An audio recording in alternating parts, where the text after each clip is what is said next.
মোবাইলের চার্জার নিয়ে মানুষের কনফিউশনের শেষ নেই। কোন চার্জারটিকে চার্জ দিলে ফোনটি ব্যাটারিতে ভালো থাকবে, ফোনটি দ্রুত চার্জ হবে এবং ফোনটি সেফলিভাবে চার্জ হবে, এরকম নানা রকম প্রশ্নের সম্মুখীন আমাদের হতে হয়। তো আমি আপনাদেরকে কিছু কমন চার্জার দেখাচ্ছি যেগুলো দিয়ে ফোনগুলো ভালোভাবে চার্জ করা যায়।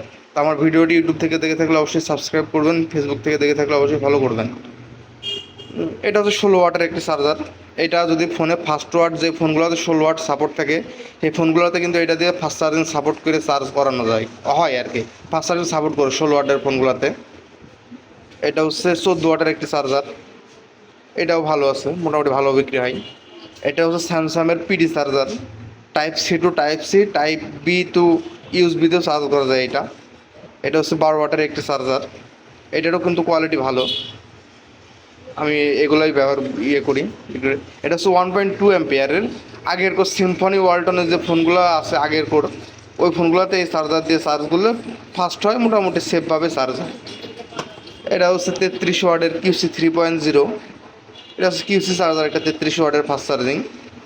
আর এটা হচ্ছে 10 ওয়াটের, এটা হচ্ছে আগের কোর ফোনের জন্য।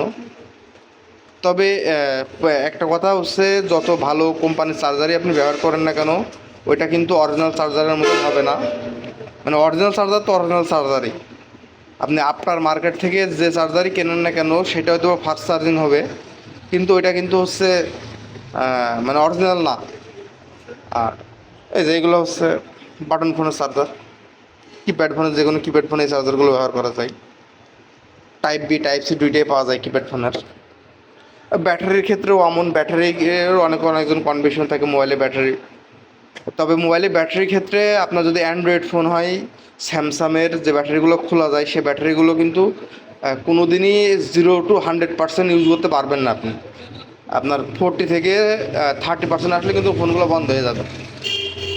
তবে আপনারা আফটার মার্কেট থেকে সেকেন্ড হ্যান্ড অরিজিনাল চার্জারটা যখন নষ্ট হয়ে যাবে, আপনারা চেষ্টা করবেন চার্জারগুলো কাস্টমার কেয়ার থেকে নেওয়ার জন্য কিছু টাকা বেশি দিতেও। আর বাইরে থেকে নিলেও আপনাকে ভালো কোম্পানির, মানে ভালো দেখে একটি চার্জার ব্যবহার করার চেষ্টা করবেন, তাহলে মোটামুটি আপনার চার্জারগুলো সেফ থাকবে, ফোনও সেফ থাকবে।